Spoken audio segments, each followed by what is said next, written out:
There are two numbers at the heart of modern cosmology. Two numbers that, by every right, should agree with each other. Two numbers that were measured with extraordinary precision, using the finest instruments our civilization has ever built, by teams of the most brilliant scientists alive, working across decades, refining their methodologies with almost obsessive care. And yet, these two numbers do not agree. The first number is 67 kilometers per second per megaparsec.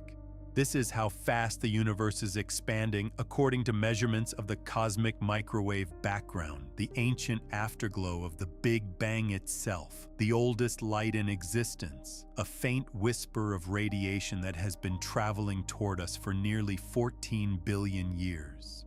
The second number is 73 kilometers per second per megaparsec. This is how fast the universe is expanding, according to observations of Cepheid variable stars and Type 1a supernovae, the brightest landmarks in the cosmic landscape, the so-called standard candles that astronomers use to measure distances across the void. 73, a difference of roughly 9%. It sounds modest. It sounds like a rounding error. It sounds like the kind of discrepancy you resolve with a better telescope, a more careful calibration, a second look at your data. But here is the thing that makes this particular disagreement so terrifying, so profoundly destabilizing, so unlike any other measurement error in the history of science. Both numbers have been checked, and checked again after that. The margin of statistical uncertainty has been squeezed down until it is almost nothing. The probability that this difference is due to chance or noise or instrument malfunction is roughly 1 in 3.5 million. That is what physicists call a 5 sigma discrepancy. That is not a measurement error. That is not noise in the data. That is the universe sending a signal in the loudest voice available to it. And what the universe appears to be saying is this: your model is wrong. Not slightly wrong. Not wrong in the way that Newton's mechanics were slightly wrong before Einstein corrected them. Wrong in a way that cuts to the very foundation of how we understand space, time, and the history of everything that has ever existed.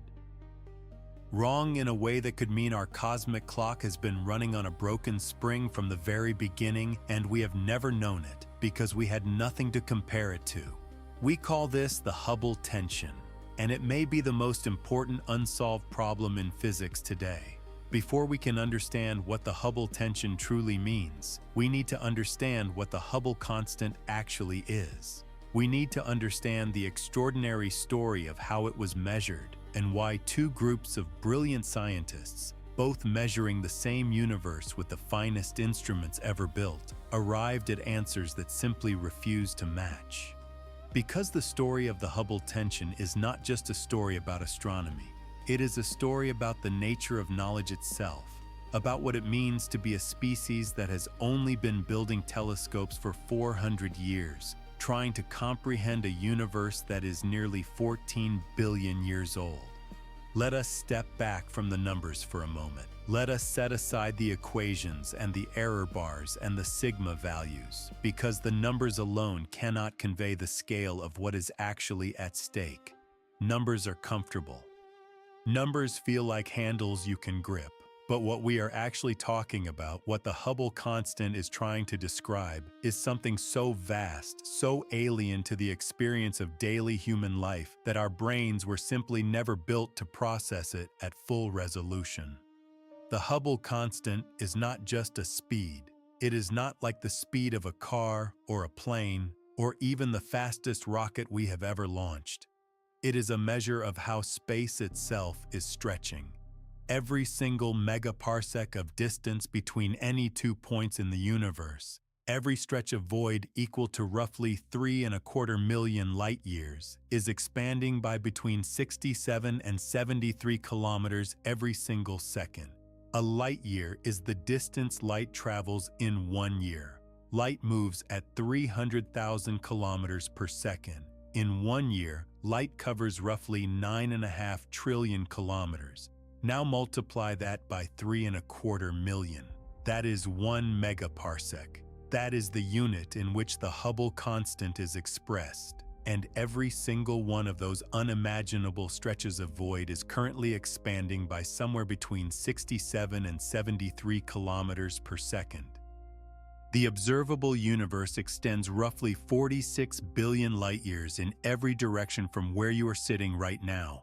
The most distant things we can observe are receding from us at speeds that actually exceed the speed of light. Not because they are moving through space faster than light, which would violate everything we know about physics, but because the space between us and them is expanding faster than light can cross it. They are not running away. The ground beneath both of us is stretching.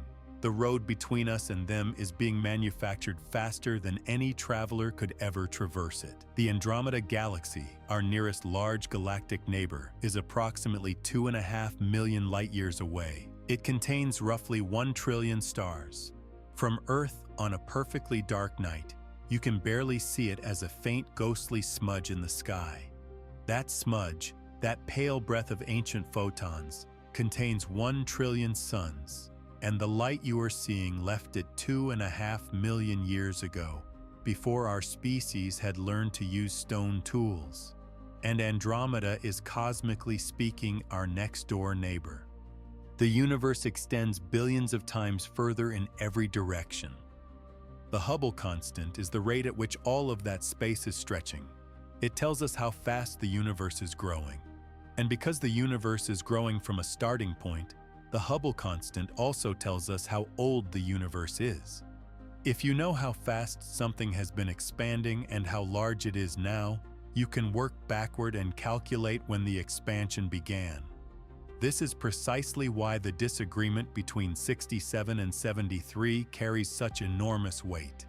Using the lower number 67 gives us a universe approximately 13.8 billion years old. Using the higher number, 73, gives us a universe that is somewhat younger, perhaps 13.4 billion years old, perhaps even less.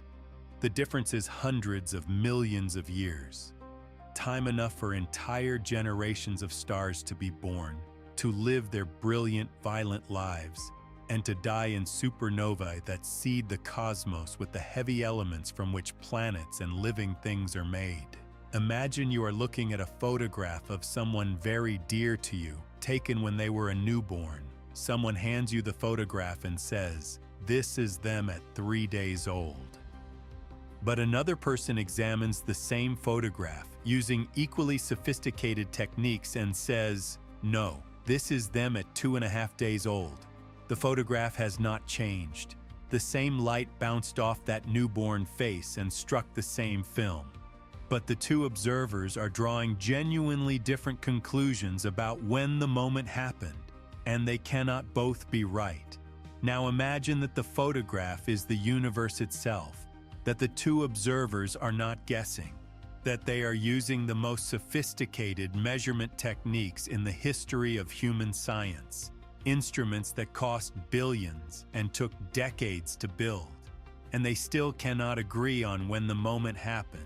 That is the Hubble tension, and the longer it persists, the more it refuses to be explained away, the more it begins to suggest something both humbling and electrifying. Somewhere in our understanding of the cosmos, there is a gap we did not know was there. To understand how this problem arose, we need to travel back in time, not to the Big Bang itself, though we will get there soon enough. We need to go back to the 1920s, to a moment that permanently and irrevocably altered humanity's understanding of its own position in the cosmos. In 1923, an American astronomer named Edwin Hubble used what was then the most powerful telescope on Earth, the Hooker telescope on Mount Wilson in California, to observe a faint, fuzzy patch of light known as the Andromeda Nebula. What he discovered was not a nebula at all.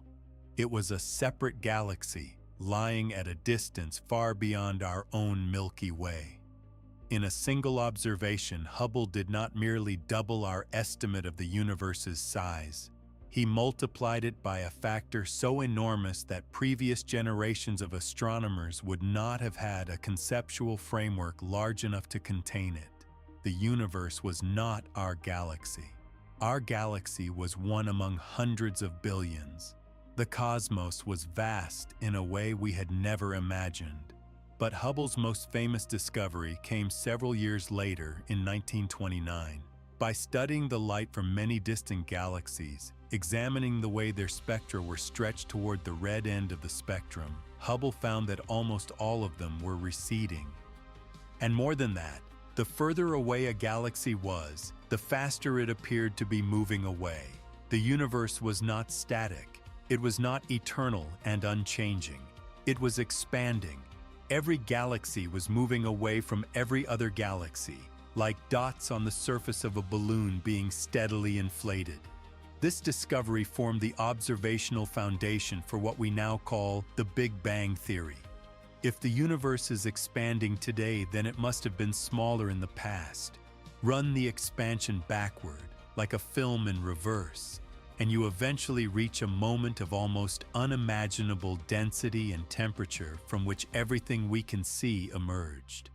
For decades after Hubble's discovery, the precise value of the expansion rate was deeply uncertain. Different measurements gave wildly different results, ranging anywhere from 50 to 100 kilometers per second per megaparsec. The uncertainty was so great that astronomers could not agree on whether the universe was 10 billion or 20 billion years old. The Hubble constant was less a constant and more a confession of ignorance dressed in the clothing of a number. Then, in the 1990s and 2000s, everything changed. The Hubble Space Telescope was launched and began systematically observing Cepheid variable stars, stars whose brightness pulses with a period directly related to their true luminosity.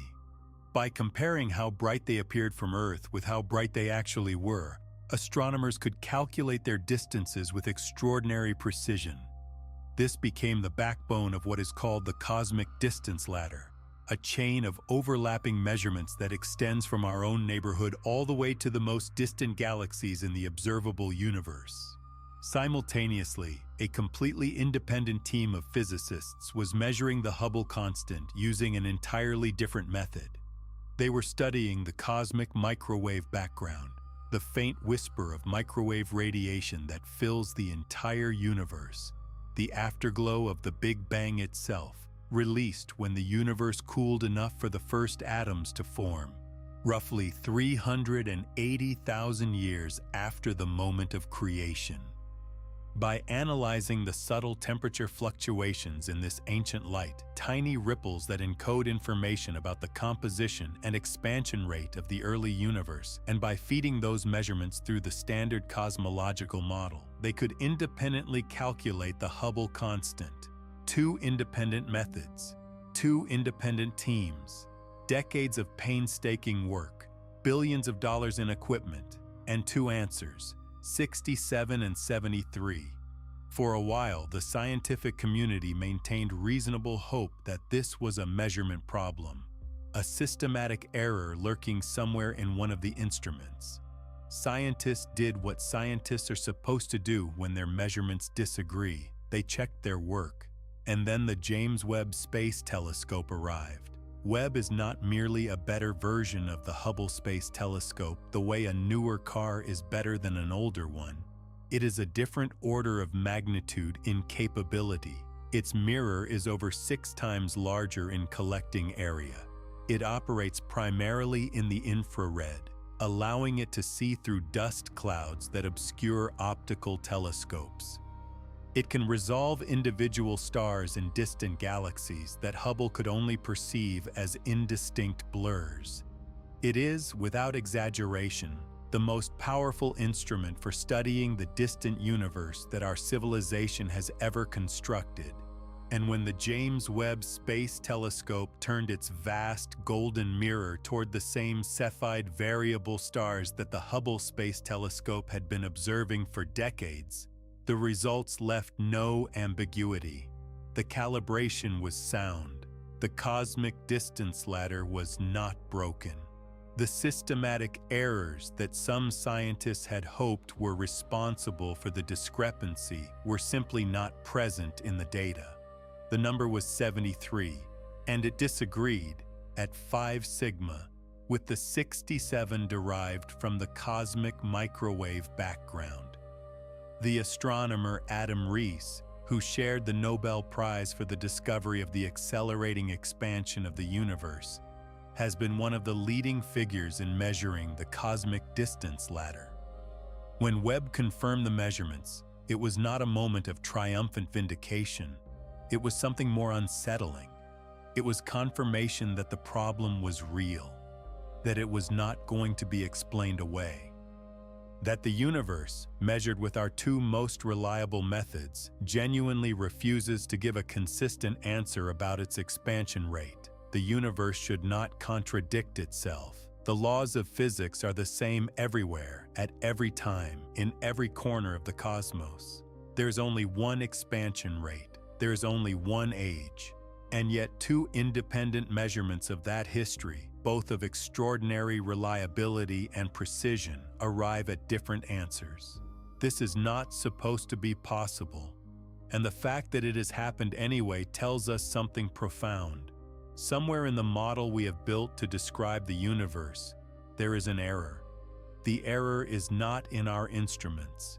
The error is in our map. Let us now enter the territory of serious speculation. Disciplined speculation, the kind that lives in peer-reviewed journals and carries the careful fingerprints of mathematical formalism. But speculation nonetheless, because the Hubble tension has moved us beyond the borders of the known. We are no longer following the established road. We are cutting through unmapped forest with only the stars to guide us. The proposed solutions range along a spectrum from modestly conservative to philosophically earth-shattering. At one end are explanations that preserve the essential architecture of our current model, requiring only small modifications. At the other end are ideas so radical that, if they prove correct, the physics textbooks of the next generation will describe our current era the way we describe pre-Copernican astronomy. Charming, confident, and fundamentally mistaken about the nature of the universe it was trying to describe. The first major family of explanations involves what physicists call early dark energy. We know that the universe today is dominated by something called dark energy, a mysterious force that is causing the expansion of the universe to accelerate, pushing galaxies away from each other faster and faster as time goes on. Dark energy was discovered in 1998 when two independent teams studying Type 1a supernovae found that those distant explosions appeared fainter than expected, meaning they were further away than our models predicted. The universe was not only expanding, it was accelerating. Something we could not see, could not detect directly, could only infer from its gravitational consequences was pushing space apart. Our models incorporate dark energy as a smooth, constant background field that does not change over time. But what if that assumption is wrong? What if, in the very early universe, before the cosmic microwave background was released, there was a brief additional pulse of dark energy, a temporary acceleration that our standard model does not account for? This is the early dark energy hypothesis. If such a pulse existed, it would have altered the expansion rate during those critical early moments. And because the CMB-derived Hubble constant is calibrated against our model of those early moments, an unaccounted pulse would cause it to be systematically lower than the true value. The mathematics can be made to work. Early dark energy models can, in principle, bring the two measurements into better agreement. But physics is not about making one number agree. It is about making all numbers agree simultaneously. Modifications to the energy budget of the early universe tend to ripple through the model, altering predictions for the distribution of matter, the growth of cosmic structures, the abundance of galaxy clusters. They solve one problem and introduce others, like repairing a crack in a wall only to find a new one appearing nearby. The second family of explanations involves the behavior of dark matter in the early universe. In our current model, dark matter particles interact with each other and with ordinary matter only through gravity. What if they also interact through some additional force we have not yet detected? Self-interacting dark matter would behave differently in the extreme conditions of the early cosmos. It might redistribute its energy in ways that alter the timing of key cosmic transitions, shifting the CMB-derived Hubble constant upward. Again, the mathematics can be arranged to produce the desired result. Again, the modifications create complications elsewhere in the model. Now let us move toward the more radical end of the spectrum, toward the ideas that require not minor adjustments, but genuine rethinking of foundational assumptions. The third major possibility is one that sounds almost too strange to take seriously, but has attracted genuine and sustained attention from serious cosmologists. It is the possibility that we are living inside a cosmic void, a region of the universe of extraordinary scale, potentially 1 billion light-years or more across, whose average density of matter is measurably lower than the cosmic mean. The universe, on large scales, is not smooth and uniform. It has structure. There are vast filaments of galaxies, enormous sheets and walls of luminous matter, and surrounding them, enormous empty regions called voids. The largest such structure in our observable neighborhood, sometimes called the KBC void, after the astronomers Keenan, Barger, and Cowie who identified it in 2013, may extend roughly 1 billion light-years in diameter. The key insight is this: an underdense region expands faster than the cosmic average. There is less matter within it to provide gravitational resistance to expansion, so the expansion proceeds more rapidly. If our galaxy, our entire local group, our entire local supercluster exists within such an underdense region, then the expansion rate we are measuring locally is not representative of the universe as a whole. We would be measuring the accelerated expansion of our particular cosmic neighborhood and incorrectly assuming it is the global average. We would measure 73 in a universe where the true value is closer to 67. The local void hypothesis is scientifically credible. There is genuine evidence that we exist in a region of somewhat below average matter density, but the void required to fully account for the Hubble tension would need to be remarkably large, larger than most voids seen in simulations of how cosmic structure forms, and the observational evidence for its required size and depth is not yet robust enough to carry the full weight of the explanation. The fourth possibility moves us into territory that even its proponents approach with careful language. It is the possibility that general relativity, Einstein's theory of how mass curves space and time, is not the complete description of gravity at cosmological scales. This sounds alarming. General relativity has been tested more thoroughly than perhaps any other theory in the history of science. It predicts the bending of light around massive objects, the slowing of time in gravitational fields, the behavior of black holes, and the emission of gravitational waves. It has passed every test we have devised for it with extraordinary precision. And yet, general relativity has never been tested on the scale of the entire observable universe, and it has never been tested across the deep time of cosmic history in an era dominated by dark energy.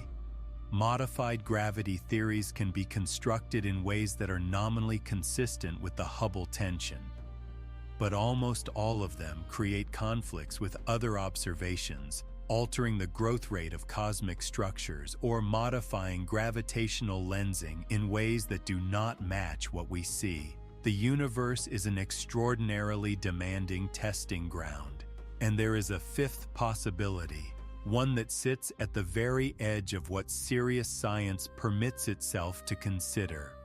It begins with a question almost too fundamental to ask. What if the cosmological principle itself is not exactly true?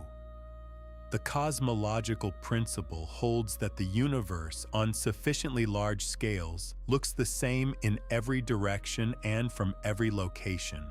There is no special place. This assumption is what allows us to take observations from our single small corner of a spiral galaxy and make statements about the universe as a whole. What if, on scales larger than we can currently observe, the universe has preferred directions, large-scale anisotropies, structures so vast that they distort our measurements without our being aware of them?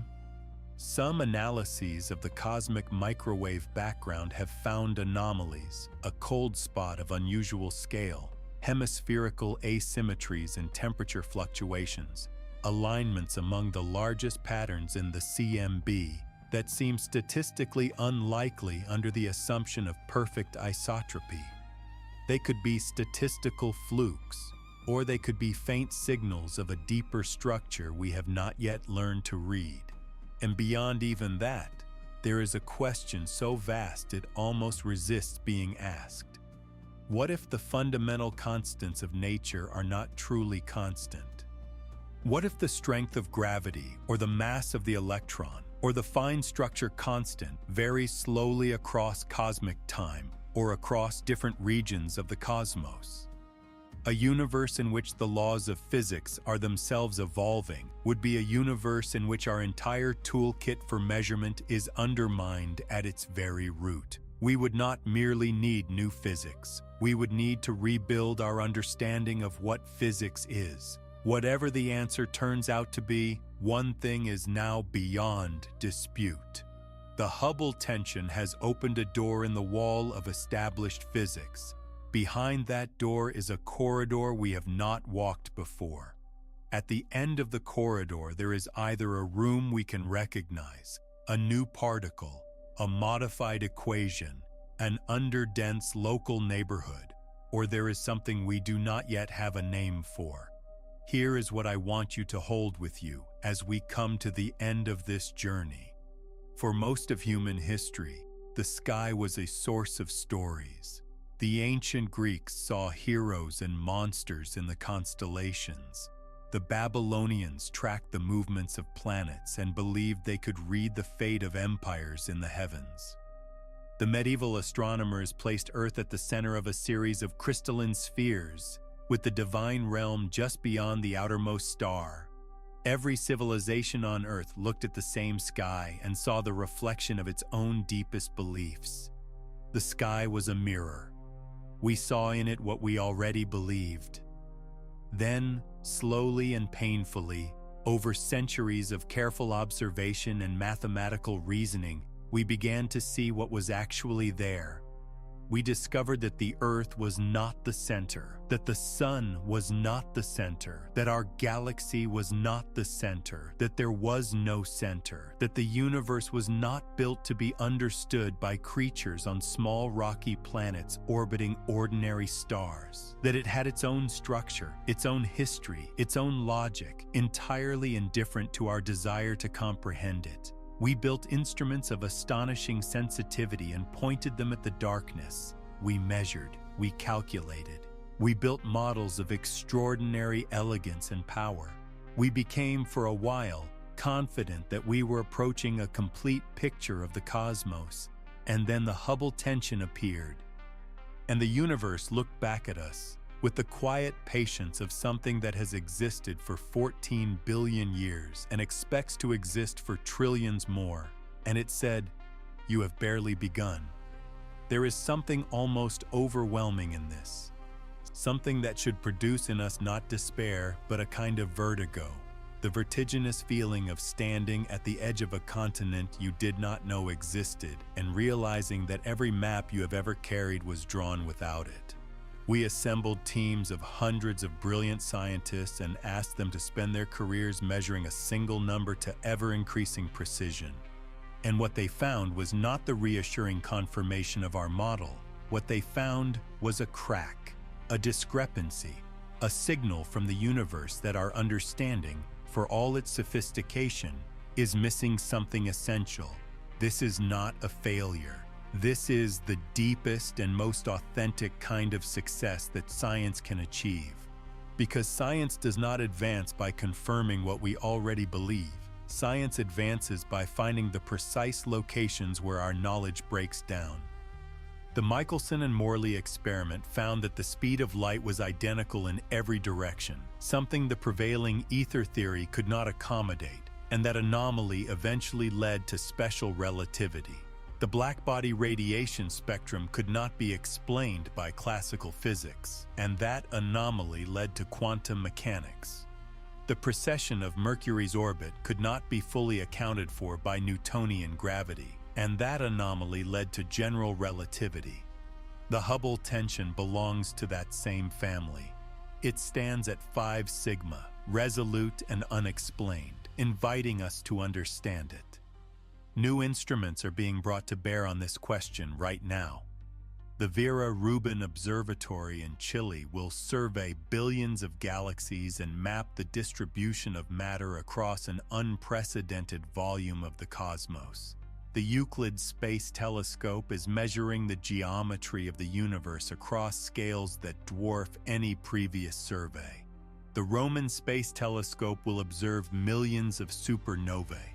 Each of these is a new eye we are opening on the universe, a new set of measurements that will constrain and challenge our models. And somewhere in that avalanche of data, the answer may be waiting. But here is what I want you to truly carry with you. We do not know how old the universe is, not with the precision we believed we had achieved. Our cosmic clock is not synchronized with itself.